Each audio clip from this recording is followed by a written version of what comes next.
thoughts about, when I look at various virtuous actions that I thought I'd done in light of state world concerns, I have to wonder, have I ever done any actually virtuous actions at all?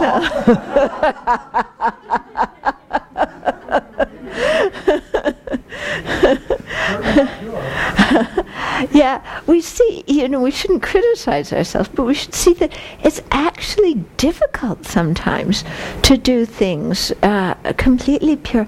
And my guess is that if it were a totally pure motivation, we wouldn't even notice it as being a virtuous action, because it would just come so automatically with a good motivation. Yeah? Whereas when we think about, we have to definitely, cultivate good motivations over and over and over again and make it a habit. Any other thoughts about the topic from yesterday? Yeah. I think we could put therapists out of business if we really took to heart. Mama Yuki has said it too, but I never thought of thinking that maybe there was something about my behavior that I was causing a lot of my own suffering, and I was looking outside myself for someone to sort of fix it and take care of me when I just didn't want to look at it. Yeah, good. Everybody hear? Yeah, that's a good point. Mm-hmm. I'll just quickly say, if everyone came to therapy with that mindset, I'd still be doing therapy. That's not our mindset. Which isn't your mindset? In general, as a culture, to think about what we're doing that's causing trouble. Yeah.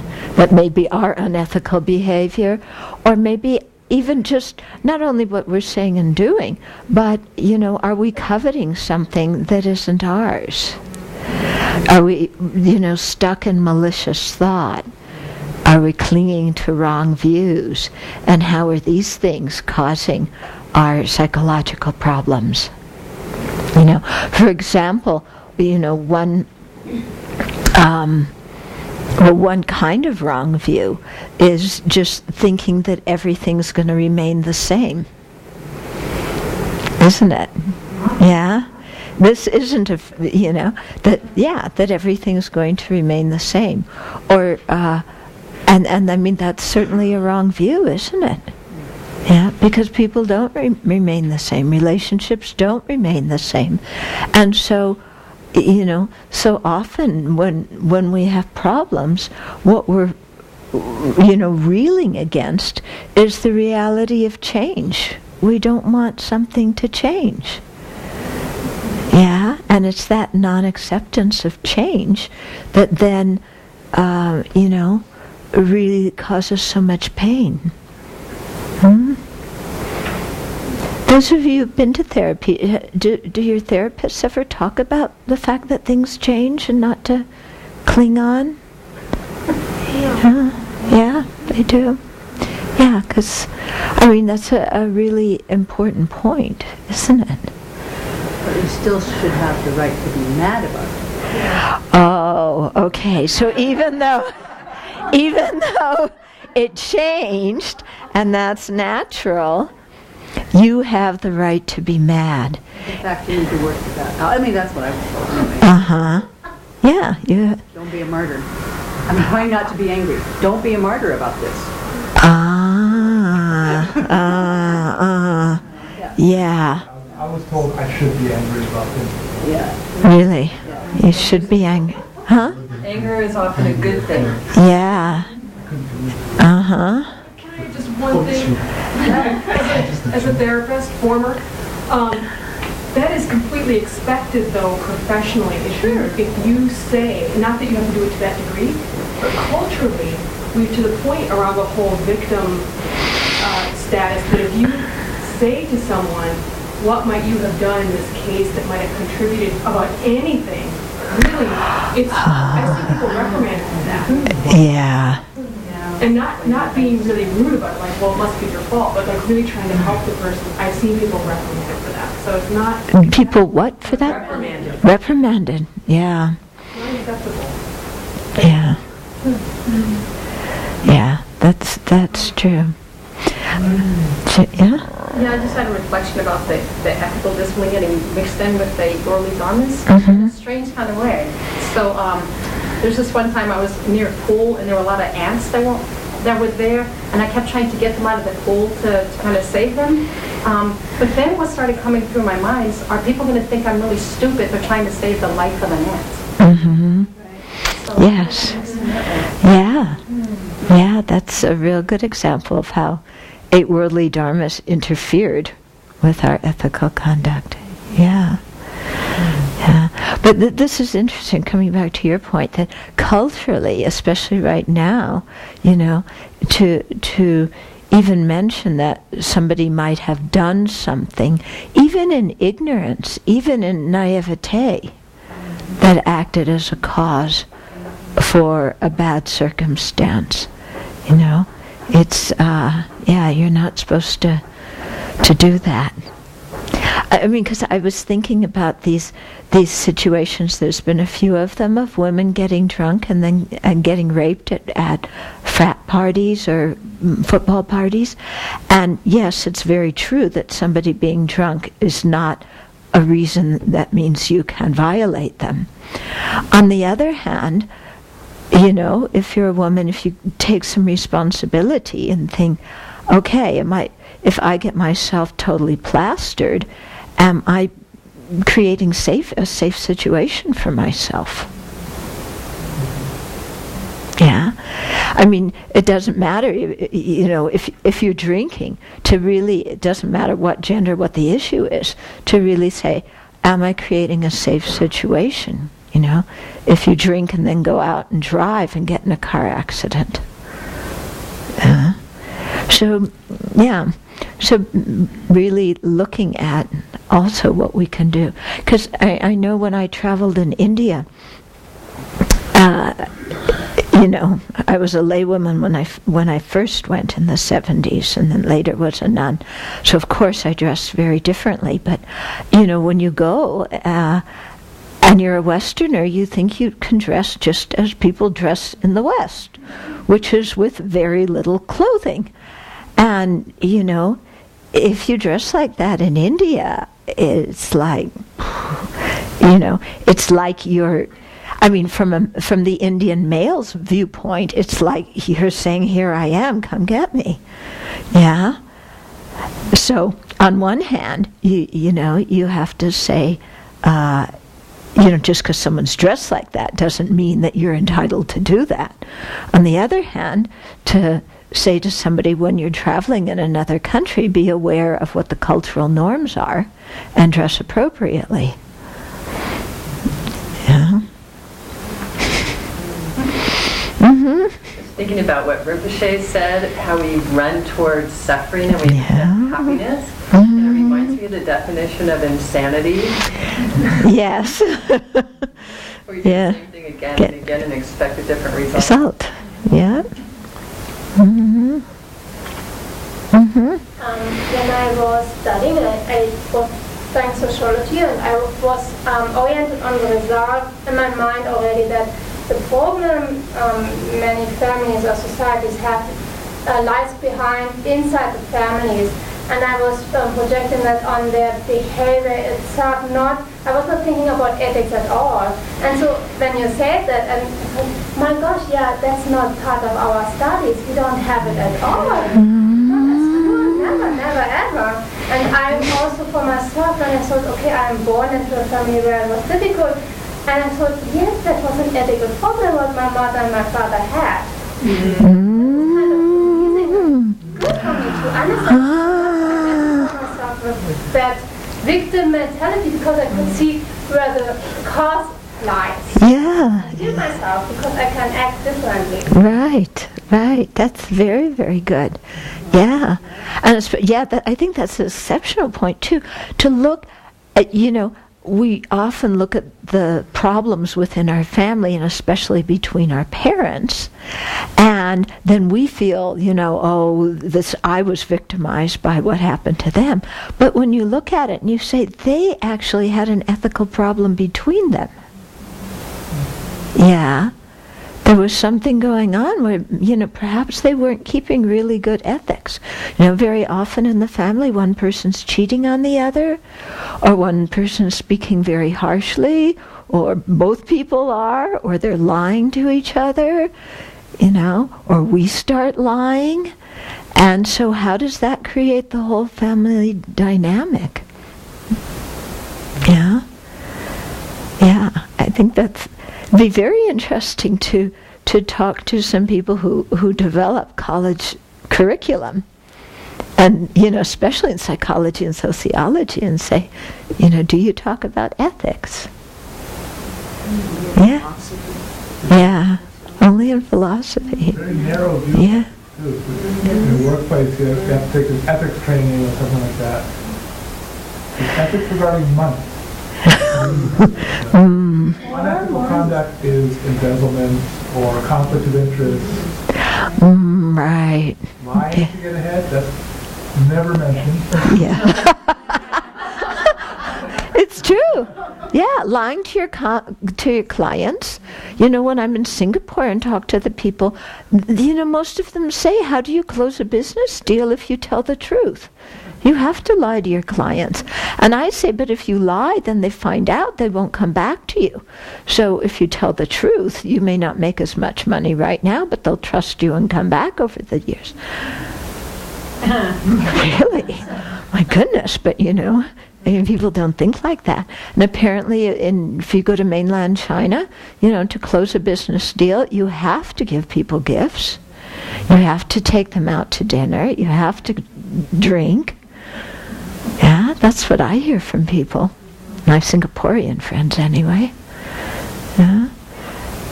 So, you give them a nice gift. And one of my friends was saying that, it's like, depending upon the person that you're working with, their status in the company, there's, unspoken regulations about the kind of gift and the value of the gift that you give them.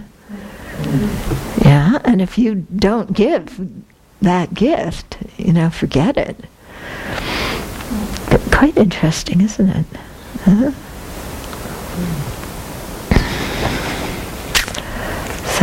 So continue to think about that, and and especially how some of our problems with other people, often had to do with because we weren't keeping good ethical conduct, or maybe they weren't, and even if they weren't, how did we respond to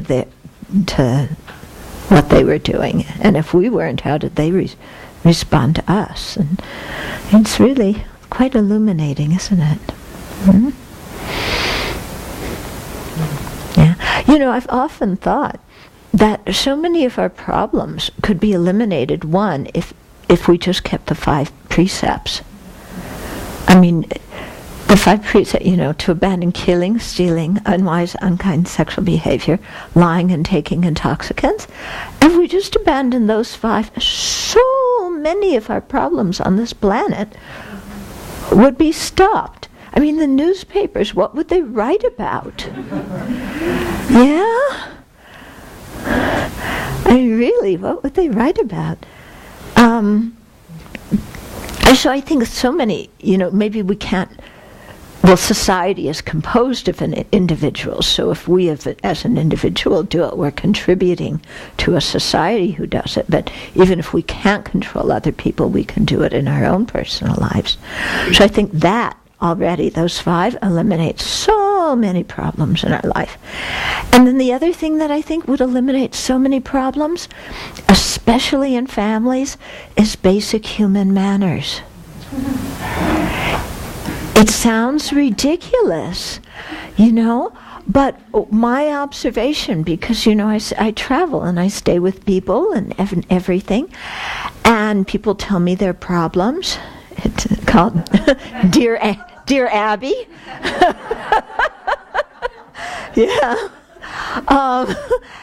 And yeah.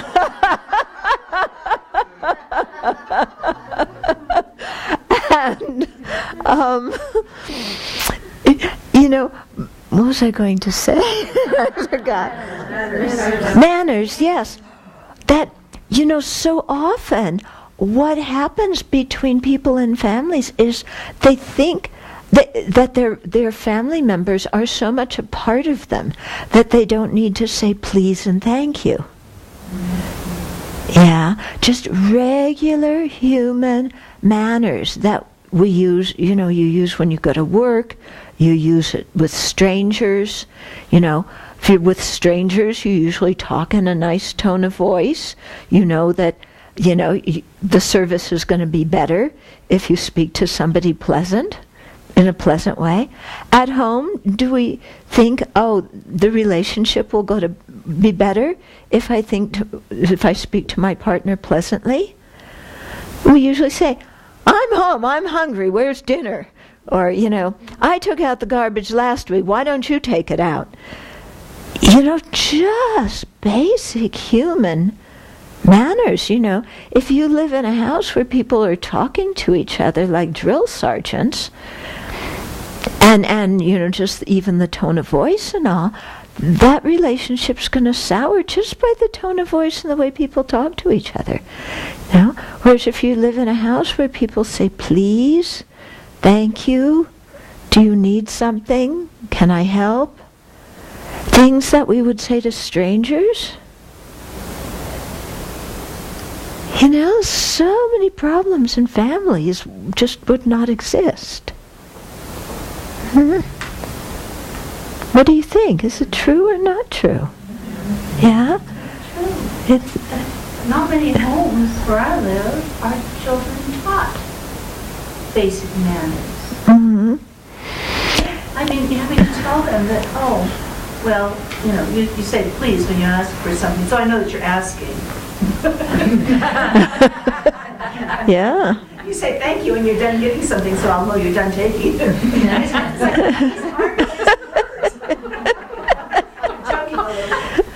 just words, they're how we signal to each other. Yes. It's like our little antennae out here. Yeah. We say certain things to mean this is beginning, this is ending, we're saying hello, we're saying goodbye. Mm-hmm. You don't have to put your forks in this row over here and your knives and spoons over here, your dessert spoon up here, but, just basics to eat. Yeah. Yeah. And I think parents also setting an example for children on how to speak to people. Yeah. And do the parents speak to each other in a courteous way? Yeah. What I learned just from listening and, my family's things, because when I was little, we lived in California and all the relatives lived in Chicago. And so we would go back and visit them. And we would visit them, and then we'd get in the car and, drive somewhere else. And then my parents would be talking about all the family members and, criticizing this one, criticizing that one. And what I learned is, you're supposed to be nice to somebody's face, and if they're a relative, you criticize them after you leave. And I was sitting there thinking, this, because it was just my brother and me at that time. I have a younger sister too, but that's what my brother and I were learning, that we're supposed to criticize each other. Mm-hmm. Because we were hearing our parents criticize their brothers and sisters. Yeah? And we were learning that, that you're supposed to have family feuds, and if somebody does something that you really don't like, you don't talk to them ever again. Yeah? And I mean, the parents don't need to teach that to you, they just show you. Yeah. But, how much would change if, and that's an ethical issue, isn't it? That kind of maligning of other people, that's using our speech to cause disharmony. Yeah? And so can you imagine if parents didn't speak that way about other people in front of their children? Yeah, the parents would probably go stir crazy, because they're so used to venting. Yeah, but imagine, what an incredible example that would be for children. Mm-mm. And especially the parents would have more time for the children themselves, and the children wouldn't. Yeah. Later on, want to take drugs and go crazy. I don't know. Yeah. Perfect. Yeah. Yeah. Did you have something? Somebody here? Thinking about my husband and realizing that probably the reason why we've been married for 29 years is because he does those things. Mm-hmm. Mm-hmm. Mm-hmm. Yeah. Uh-huh. Thinking about how, but these things really have to be role models. Like, in Singapore, we do have civics and moral education as part of the formal curriculum. It is the worst lesson to teach. And it's like trying to make everyone learn specific values intellectually. And I remember having to teach classes about the value of marriage as a single person. Yeah. Thank you. The whole class felt that way. Yeah. Like social control, that's what ethics Yes.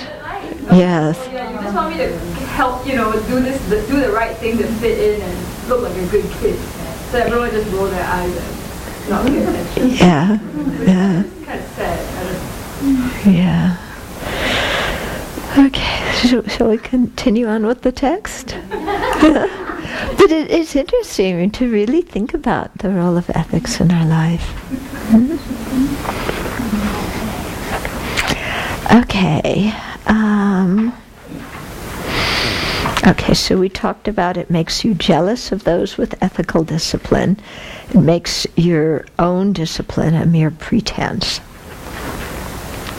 That one's so embarrassing. It's the seed that creates lower transmigration, so cast aside the pretense of morality. Yeah. Trying to look like you're holy and, just cover up your stuff. Okay, now he's going to move into a section, first about study and reflection, because remember, going back here, he said, first, not clinging to this life, ethical discipline, study, reflection, and meditation.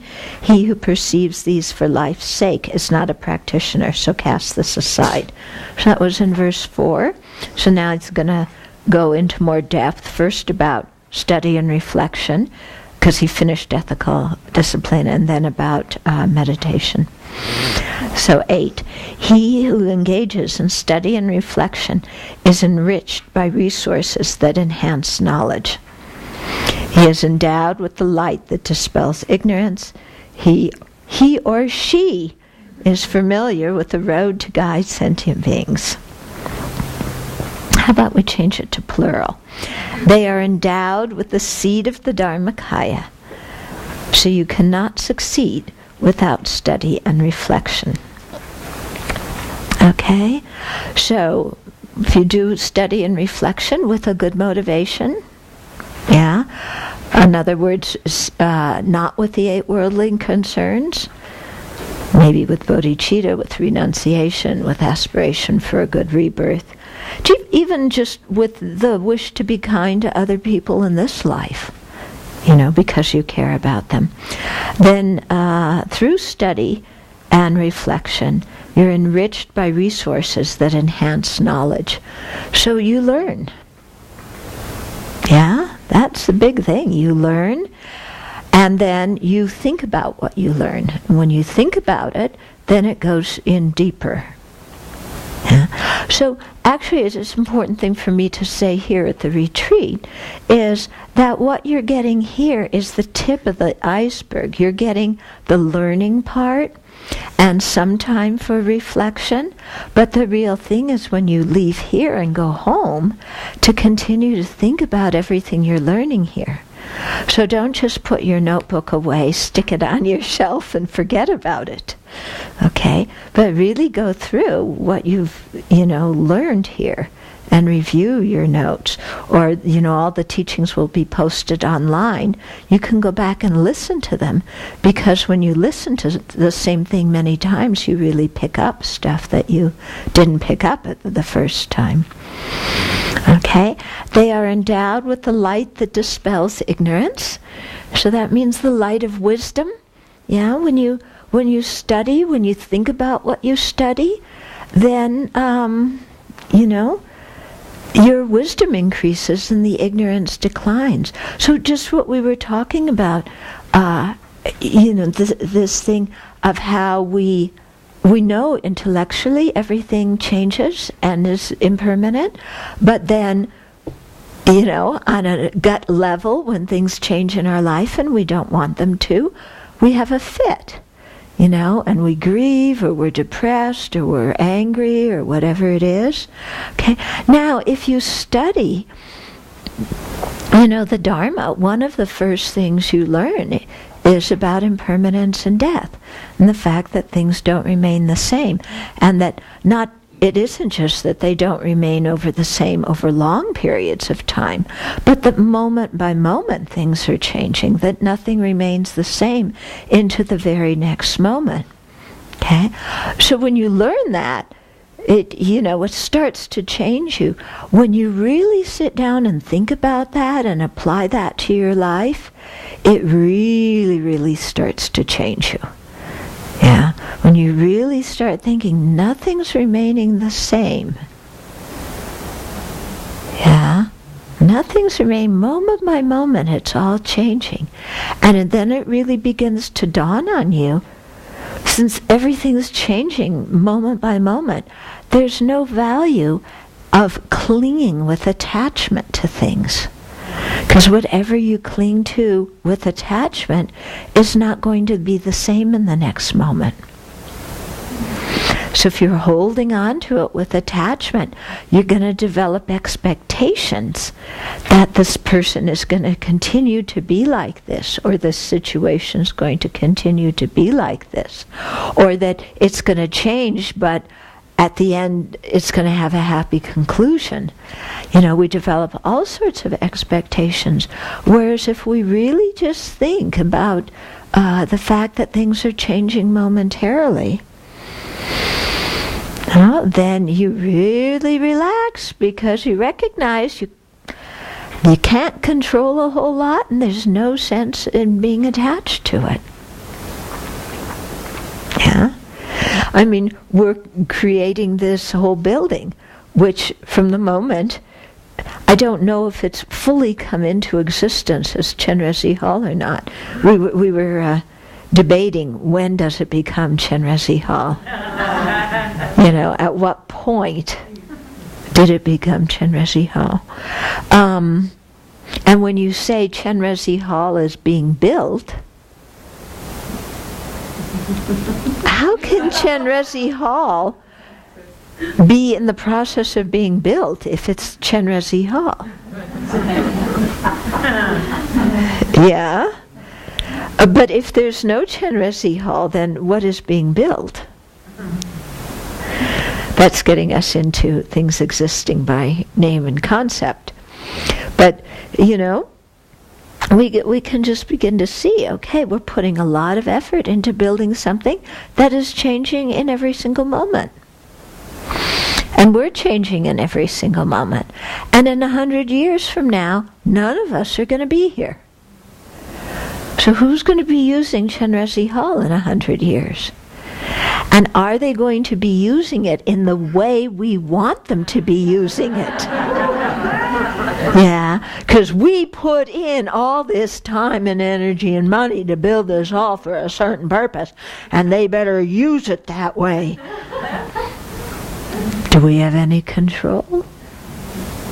No. The only control we have is to, keep on attracting people and having them ordained. And you can't control that. Keep on having retreats, having people like you come. But in 100 years, do we know what's going to happen? What Chenrezig Hall is going to be like? No.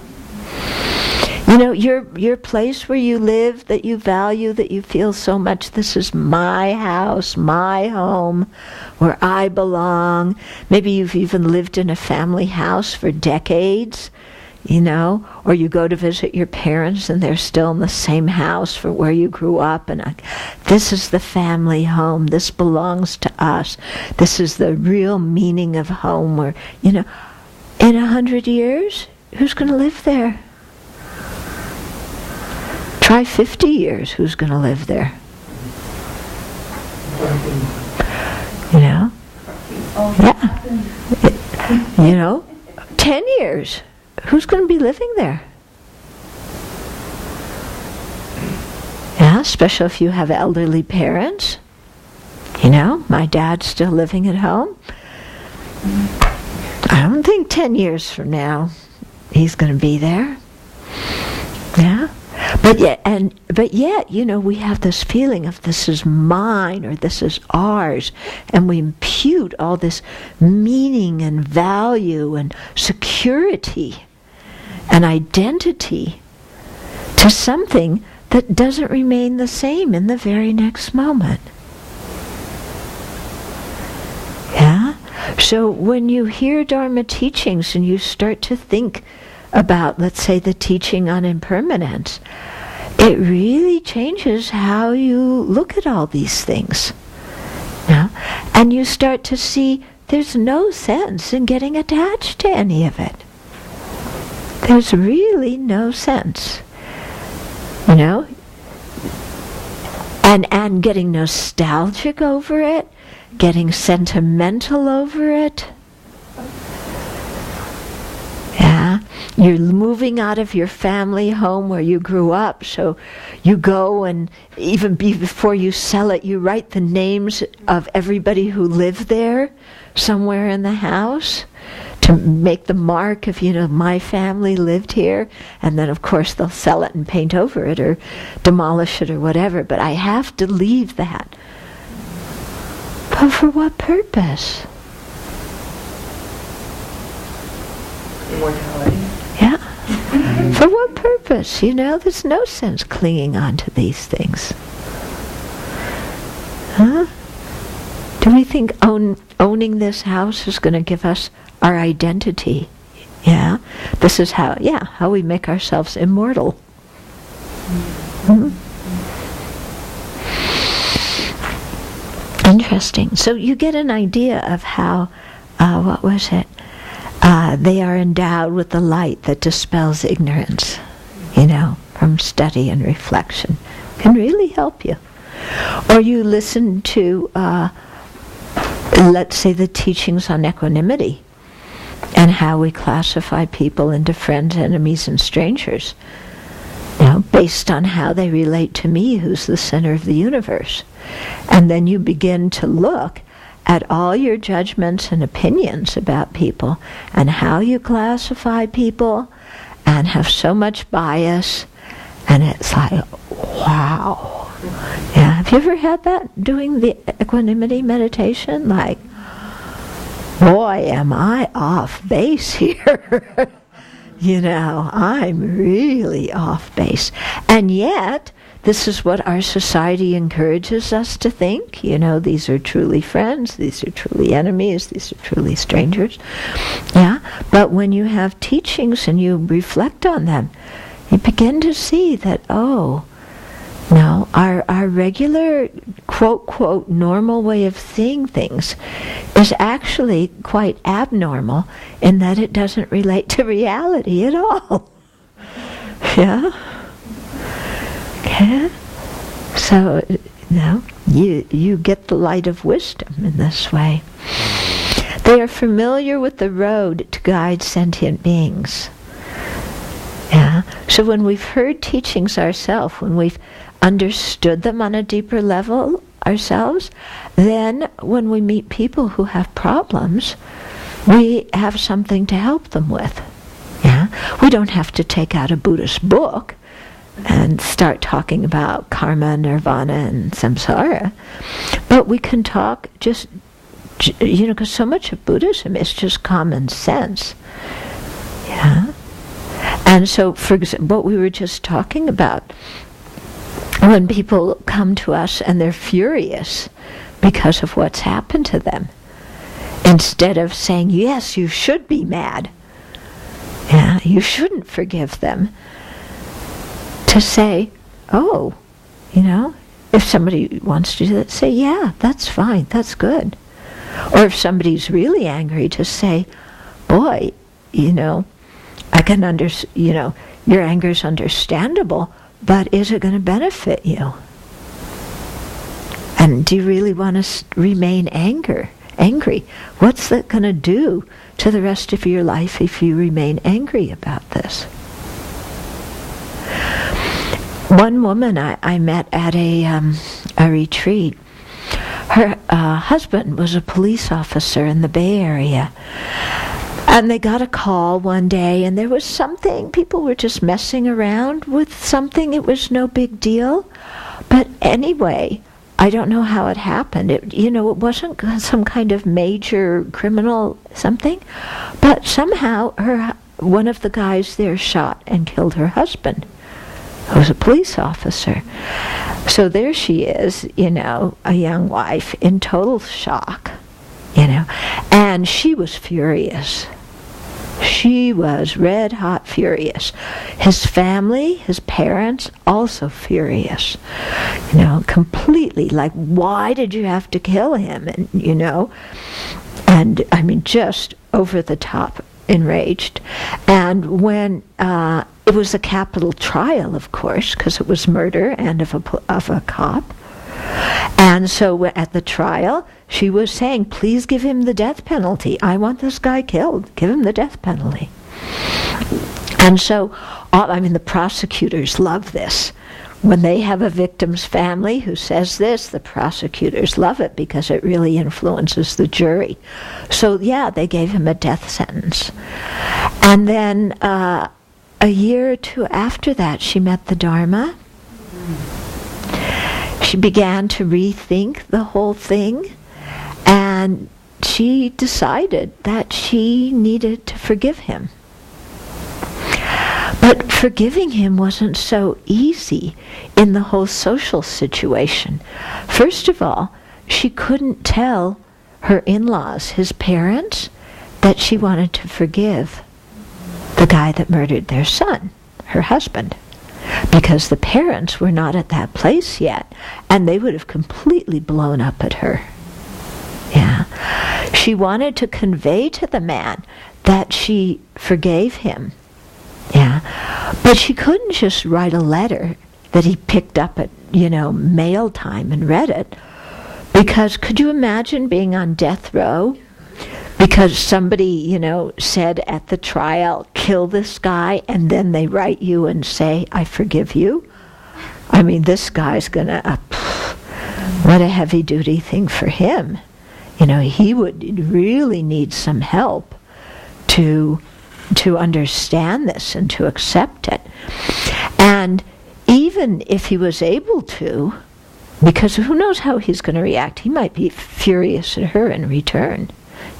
But even if he accepted, her forgiveness and her apology for being so angry at him, he can't, you don't want to put him in a position of saying, I'm sorry I killed your husband, because if his case comes up for review, he can't have admitted that. Really? Yeah, because if you admit killing, then, for sure. Yeah. They say that if you admit, you get a lighter sentence. It's not necessarily true. Okay? But, so it was a really kind of dicey situation. So I wound up connecting her with a lawyer friend of mine, and she was in touch with the guy's social worker and everything, so that she could write a letter and that the social worker would be there when he read it and, help. But I was so impressed with her and the change that happened in her mind, It's really very, very impressive. Okay, so, if you have hearing and thinking, then with the right motivation, then a whole lot of stuff can really get processed and healed. And when they always talk about having closure, I think forgiveness is the closure, what they mean by closure. Closure is a strange word. I don't think anything's ever really closed, whether it's good or bad. But, it leads you to some acceptance. Yeah. So, so then, because you've practiced, you've heard when you meet people with problems, you can say things that can be helpful to them. Okay, they are endowed with the seed of the Dharmakaya. Okay, so Rinpoche spoke a lot this weekend about the seed of the Dharmakaya, didn't he? Yeah. So this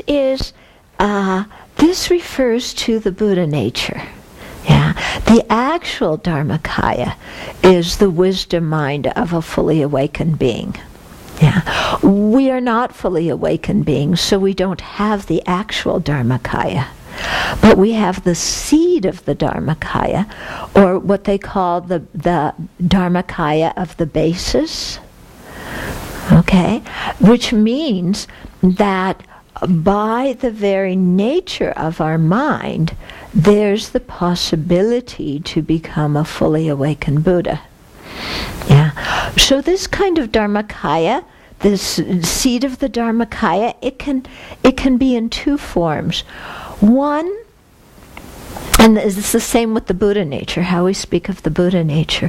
One is the emptiness of our mind, the emptiness of inherent existence of our present mind. In terms of it being the emptiness of inherent existence, is the exact same as the emptiness of inherent existence of a Buddha's mind. In terms of being empty of inherent existence, of not having an essence, of not being truly existent, of not existing from their own side, that ultimate nature of our mind and the ultimate nature of the Buddha's mind is exactly the same. There's no difference. So that's one way that we say there's the Dharmakaya, in the sense that when we become a Buddha, the emptiness of our mind then is called the nature truth body, or the nature Dharmakaya of the Buddha. Okay, the nature Dharmakaya of the Buddha refers to the emptiness of the Buddha's mind. It also refers to the true cessations, which are emptinesses of a Buddha's mind. We don't have those true cessations yet. Yeah, but in terms of just lacking inherent existence, there's no difference between us and a Buddha. Okay, the ultimate nature of the mind. So we say that that's the basic Dharmakaya. It's not the actual nature Dharmakaya, because the emptiness of the mind exists in relationship to the mind that is empty of inherent existence. You can't have the emptiness of the mind without having the mind. Okay?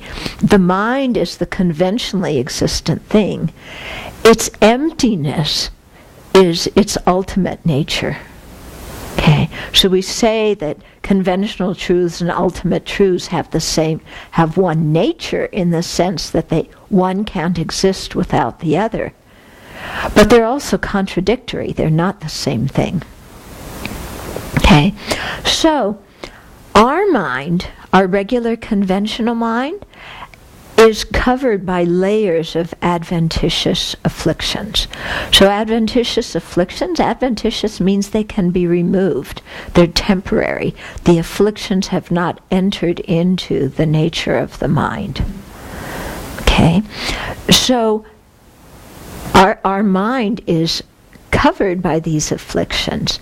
And so in that way, our mind is polluted, and thus the emptiness of that mind is also polluted, even though it's pure of being of inherent existence. Okay, so in one way, the emptiness of our mind is the same as the emptiness of a Buddha's mind, in that both lack inherent existence. In another way, they're different, because the mind that is the basis of that emptiness is quite different. One is covered with pollution, the other one is not. Okay? So that's one reason why they call that the Buddha nature, or the Dharmakaya of the basis, or the seed of the Dharmakaya. Okay? So that's talking about the ultimate nature of our mind. The conventional nature of our mind is clarity and awareness. Okay? Or clear and knowing. There's luminous and aware. There's different ways of translating it. Okay?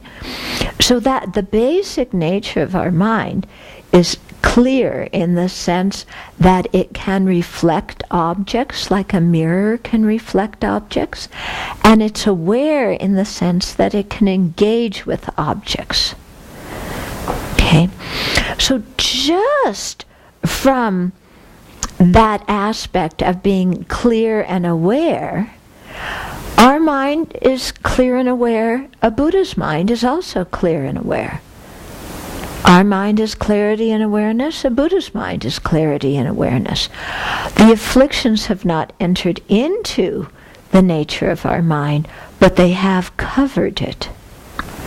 So in another way, we can say the clarity and awareness of our present mind is a basic Dharmakaya, or the seed of the Dharmakaya, in the sense that even though this clarity and awareness right now is covered by the pollution of the afflictions, it is possible to eliminate the afflictions because all the afflictions are dependent on ignorance, and specifically the ignorance that grasps at inherent existence. And because things are not inherently existent, we can develop the wisdom that sees that, and that wisdom destroys the ignorance. And when the ignorance is destroyed, then all the afflictions and other pollutions covering the mind are destroyed, and then all the karma that we create that causes rebirth in samsara is also destroyed. Okay? So from just that point of view of the nature of the mind being clarity and awareness, there's also the seed of the Dharmakaya, the basis of the Dharmakaya. Yeah? Like the cup, it does not have clarity and awareness. So we can't say the cup has the seed of the Dharmakaya. The cup can never become a Buddha. Yeah? So even though our present mind is polluted, just by having clarity and awareness, there's the possibility that the mind can be purified and can become the Buddha's wisdom Dharmakaya. Okay?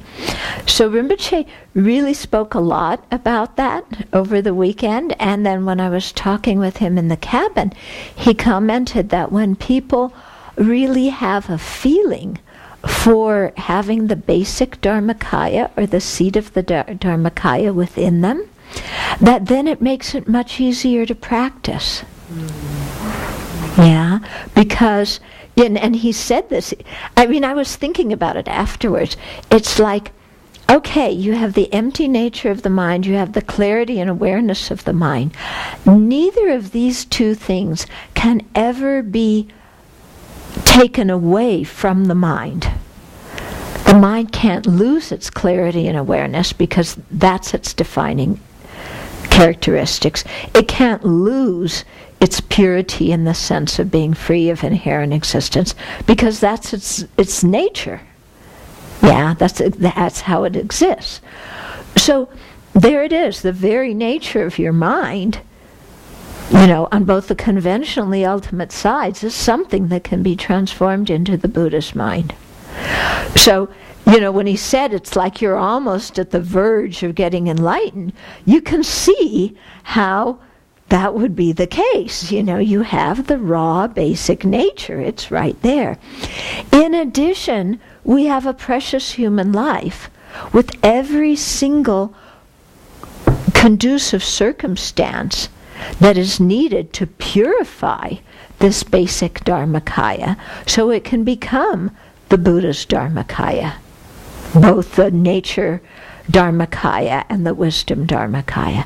So if you have that basic Dharmakaya, plus you have a precious human life, what more could you ask for in samsara?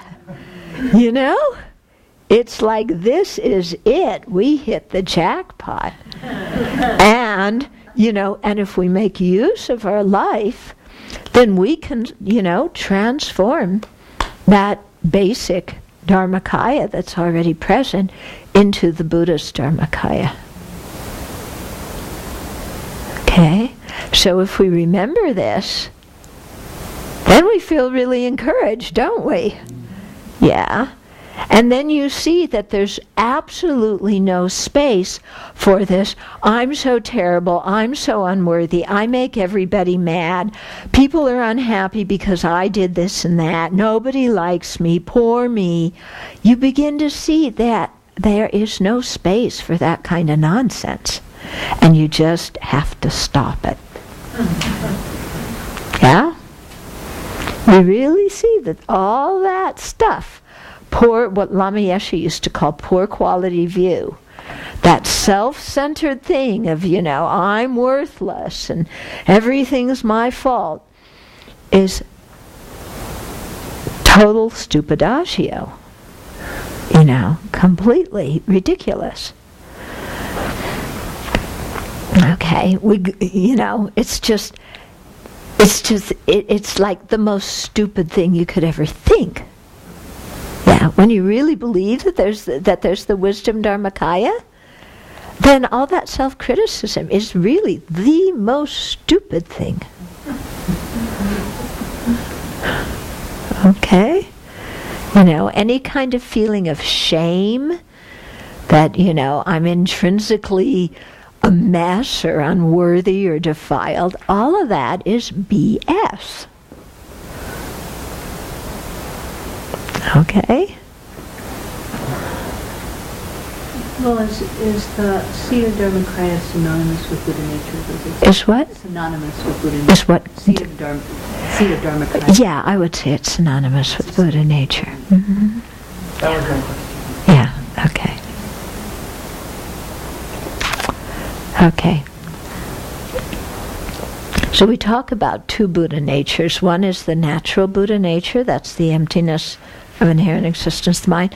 The other is, sometimes you translate it as evolving Buddha nature or transforming Buddha nature. And so that's the clarity and awareness of the mind that can be purified and transformed into the Buddha's wisdom, Dharmakaya.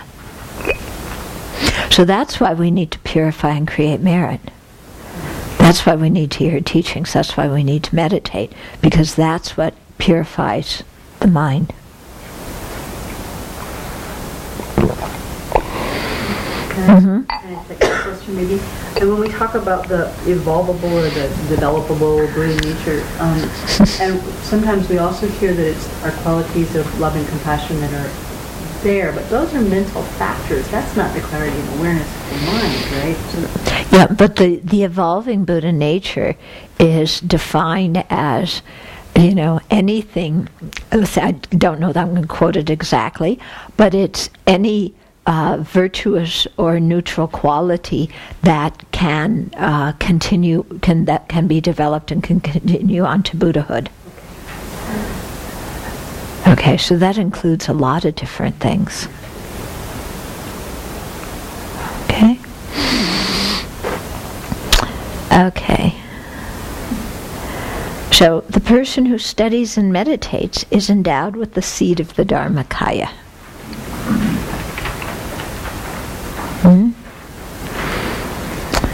So, does that mean if you don't study and reflect, you don't have the seed of the Dharmakaya? Well, in one way you still have it, in another way it's dormant, isn't it? Yes. It's sleeping. It's sleeping. Yeah.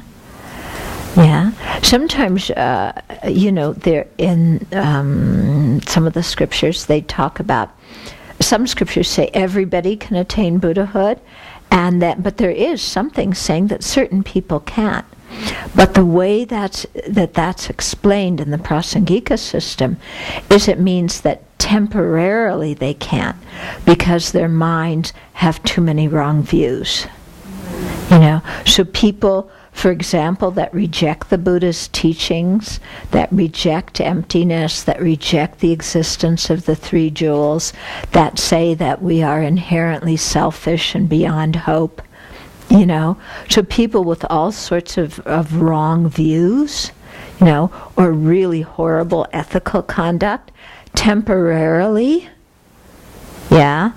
you can see that they're blocked from actualizing their Buddha nature. However, those things can be eliminated. So everybody actually can become a fully awakened one. Okay? Okay, so you cannot succeed without study and reflection. Yeah, they're important. In other words, you don't just come into the Dharma and sit down and meditate. You have to learn. You have to think about things. Yeah. And this is important because in the West, lots of people are attracted to meditation, but they don't know what it is, and they just want to come and meditate. But you know, what results you get from meditation depend upon the whole context and worldview within which you do that meditation. Yeah. So if you're, you know, breathing meditation is something very easy, you know, many people can do it. You don't have to be a Buddhist. But you're going to get a very different result doing breathing meditation if you're a non-Buddhist than if you're a Buddhist. Okay? And so you have these kind of Catholic roshis now, and you know, Catholics and Jews and different people who are doing Zen meditation. But, you know, and I read the story, I was reading the story of one man who he grew up Jewish. He did Zen meditation and considered himself a Buddhist for a long time. And then he realized through Zen meditation that he believed in God. And he became a rabbi and taught Zen meditation. And I'm going, huh? I mean, I can't say anything about Zen meditation, you know, because that's not how I practice. But it's like, you know, whatever your philosophical view is, or put it this way, whatever meditation you do is going to be very much influenced by your philosophical view. Yeah? And so, you know, if you take the meditation techniques that the Buddha taught and you take them out of the Buddhist worldview, you know, like nowadays mindfulness is like, it's the big hit, it's the big buzzword. Yeah, let's do mindfulness meditation. And it's very helpful for people with chronic pain, very helpful for many people with psychological issues. But if you do that meditation in that context, you're going to get a different result than if you do it in a Buddhist context, where you're hearing about impermanence, the nature of dukkha, selflessness. Yeah, you're going to get very different results there. Yeah, so that's why I think, you know, when it says you have to study and reflect first, you know, it's so important to have this world view that supports the meditation practice we do. Yeah, so that we get the kind of result we want. Otherwise, we can get, you know, other kinds of results, which can be very helpful in this lifetime. You know, I mean, doing just basic mindfulness meditation, so many people benefit from it. It's great. Yeah, but the way they're learning it, it's not going to be a spiritual path for them that's going to lead to realizations. Okay. So, that's why study and reflection are really important. Okay, so I think it's good to share Buddhist techniques, yeah, but we just have to be very clear, you know, that they will bring different results. It's like if you meditate on bodhicitta believing that rebirth exists, and you meditate on bodhicitta believing rebirth doesn't exist, you're going to get two different results. Yeah? You can do a lot of the bodhicitta meditations, but, if it's your result is going to be really different whether you believe in rebirth or not. Yeah? Because when you say that you want to work to eliminate all sentient beings from suffering, are you meaning the suffering of this life? Or are you meaning the dukkha of cyclic existence? Those are very different. Yeah? Yeah? Wanting, if you want to get rid of people's suffering of this life, that's wonderful and it's noble and extremely praiseworthy. Yeah? But that alone isn't going to get you to Buddhahood. Yeah? Because we have to want to free living beings of all the suffering of cyclic existence, which means also future rebirths suffering. If you just want to get rid of this life suffering, and you think that at the end of this life there's nothing, then you're going to really have a very different conclusion to the meditation, I think. Yeah? So there's many things like this. Yeah. So my point is that that all these things, these techniques that Buddha teaches are wonderful, and share them widely, but just be aware that, according to your worldview, you're going to get different results. Yeah. So if you want to do this as a spiritual practice, make an effort to study and reflect on the teachings. Okay. This doesn't mean you have to force yourself to believe in rebirth. We're not talking about that. Okay? That's something that you have to kind of ponder over a period of time. And you're not doing it wrong if you don't believe in rebirth.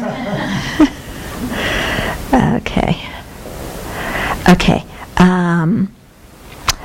As for the study and reflection that clings to this life, okay, it provides resources that produce conceit. It causes contempt for those inferior in learning and reflection. It causes envy towards those who possess learning and reflection. It causes you to seek retinues and wealth. It's the root that brings forth lower transmigration. So cast aside study and reflection driven by the 8 worldly concerns. Okay, so you're studying and reflecting. Here it's talking about studying and reflecting the Dharma, not, studying medicine and engineering and, these kinds of things, but specifically the Dharma. So if you're doing it with the mind that clings to this life, then it provides resources that produce conceit. You become a great scholar, you're very learned, you can, win in debates, you can teach a lot of people and charm them by what you know, or charm them by your personality and have a whole string of followers, and you get a little bit puffed up there. Yeah? Like, look at me, I'm this great scholar, I can defeat others, I know in debate, I know so much, I've memorized so much. I have this and that degree, and I know this and that, and all these people respect me and know how knowledgeable I am and have, give me gifts and praise me, and I get invited here and I get invited there, and you get pretty puffed up about it. And where does that lead you?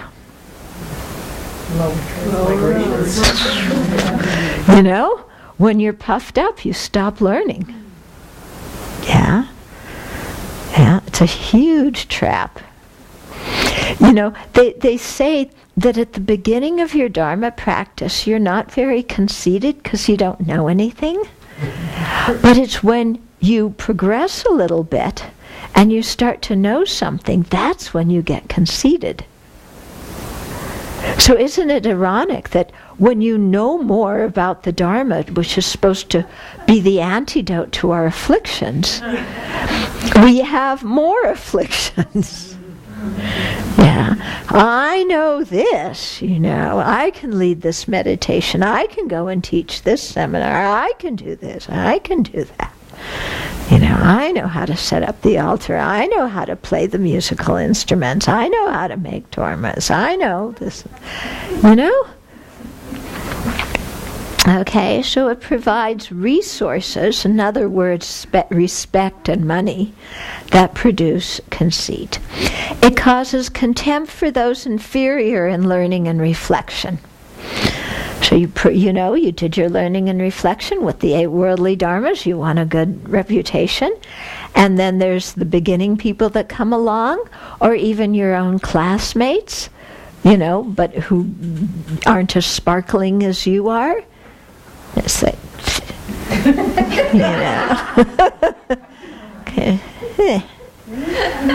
who do you think you are? You don't know anything. You should respect me. I know a lot. And then you get into humiliating other people, grinding them into the ground because you feel so conceited and, and contemptuous. Contempt is ugly, isn't it? It's a horrible emotion. Yeah. They're just worth nothing, and you really kind of enjoy humiliating somebody. Okay, but that's produced by study and reflection with the 8 worldly concerns. It causes envy towards those who possess learning and reflection. Okay, so people who are equal to you, you could get competitive with them. For people that are better than you, you have envy and jealousy, and then you start criticizing the people who know more. Or even know a lot. There's people who know just as much as you, but they're practitioners. So you kind of feel insecure because you haven't really practiced. All your stuff is just up in your head.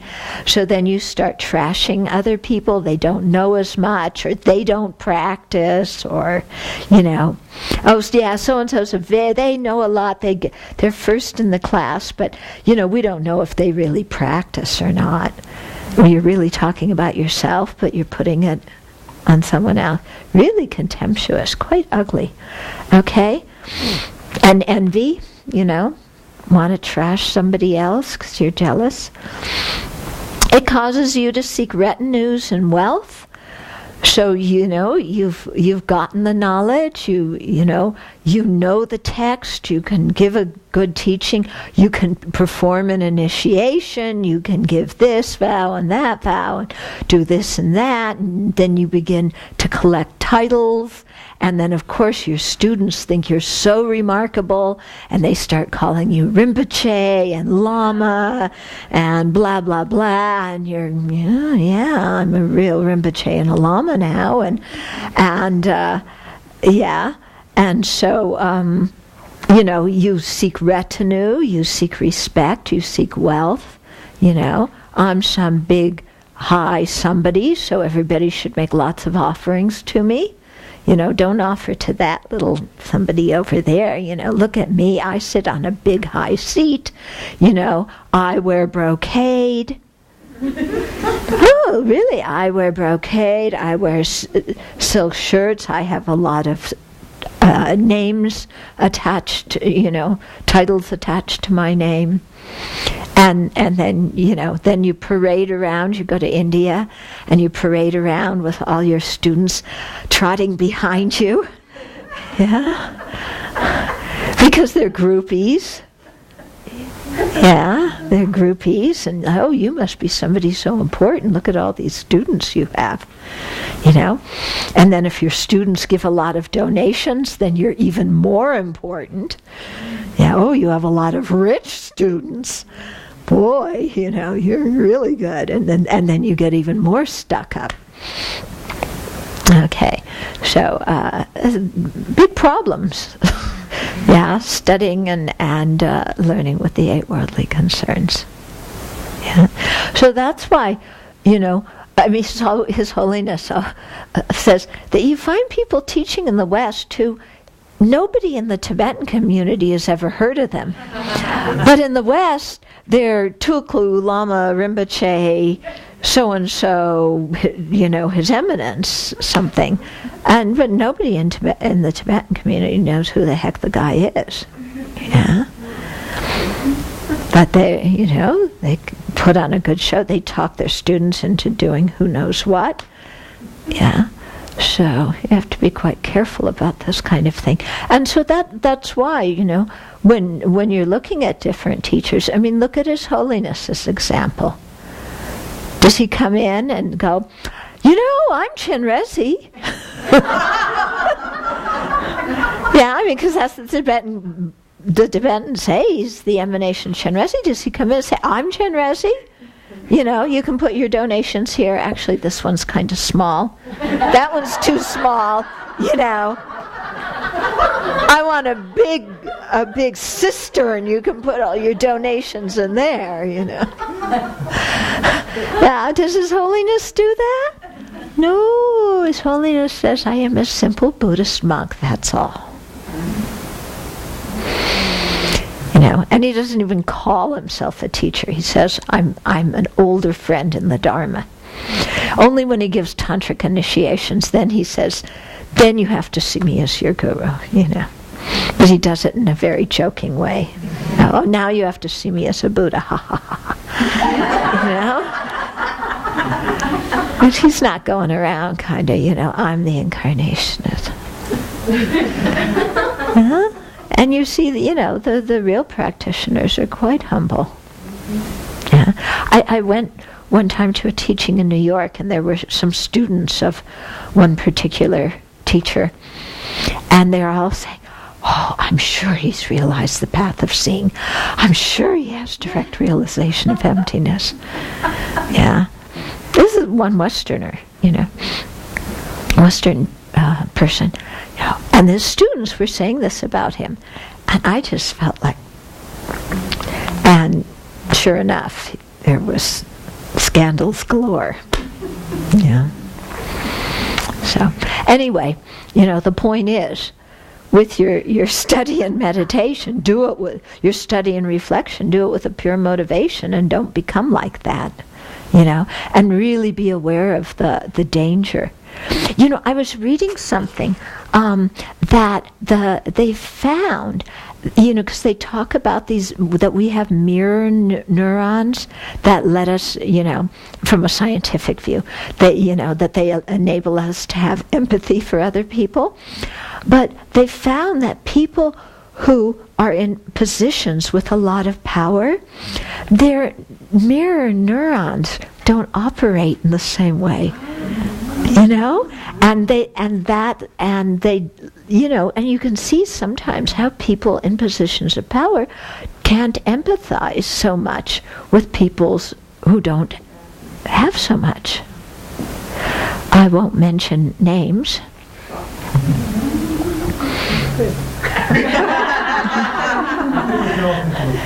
Yeah, I'm sure you can think of a few.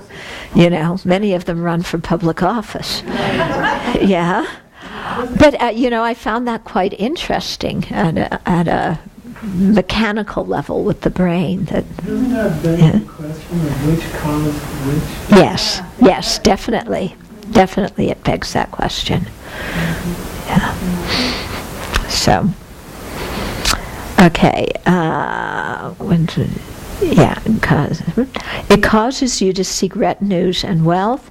It is the root that brings forth lower transmigration. Yeah. So, that's it. So cast aside study and reflection driven by the 8 worldly concerns. So the whole point is the demarcation line between being a Dharma practitioner and not is whether we're operating under the 8 worldly concerns. Even you leave aside being a practitioner or not, whether a certain action is a Dharma action or whether it's a worldly action, the line of demarcation is our motivation. Are we doing it with attachment to sense pleasure or fame, approval, money? Are we doing it to get even with somebody? And hold on to our stuff and harm somebody who's interfering it? Or are we doing it, with a good motivation? Just wanting to be a virtuous person, or wanting to create the cause for a good rebirth, or for liberation, or for awakening. Yeah, so that's the line between what makes something a Dharma action and not a Dharma action. Yeah.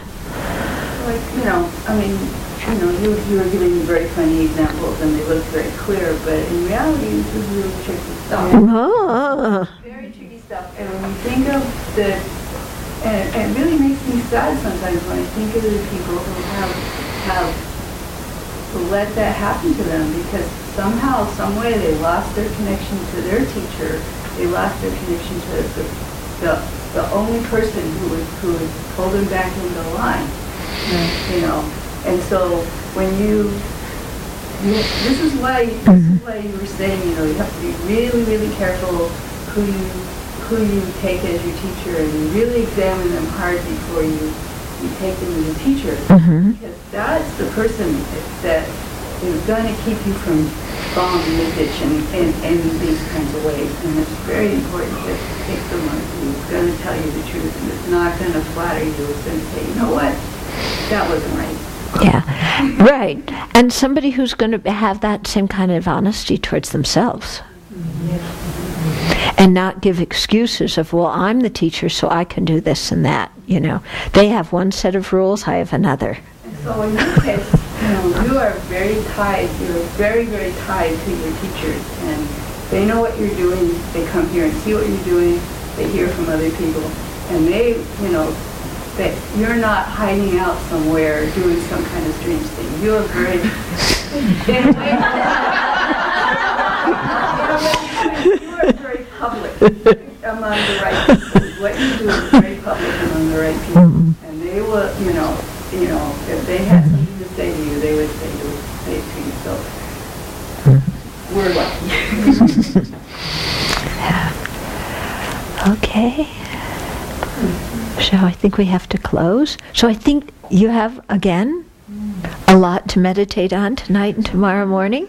Checking, this whole thing about study and reflection. What are the benefits of doing it with a pure motivation? What are the defects of doing it with a rotten motivation? And what is a good motivation? What is a rotten motivation? And also, when is your motivation kind of half-half?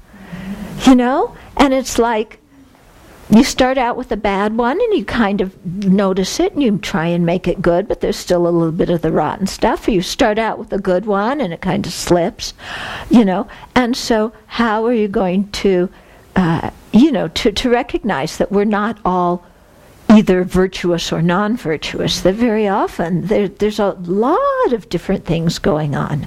Yeah. So how do we work with those circumstances where our motivation has many, many different factors? And how do we notice those factors? How do we discern which ones are virtuous, which ones are not virtuous? Yeah. How do we correct the ones that aren't virtuous? How do we encourage the ones that are? And how do we accept ourselves in the whole process of doing this?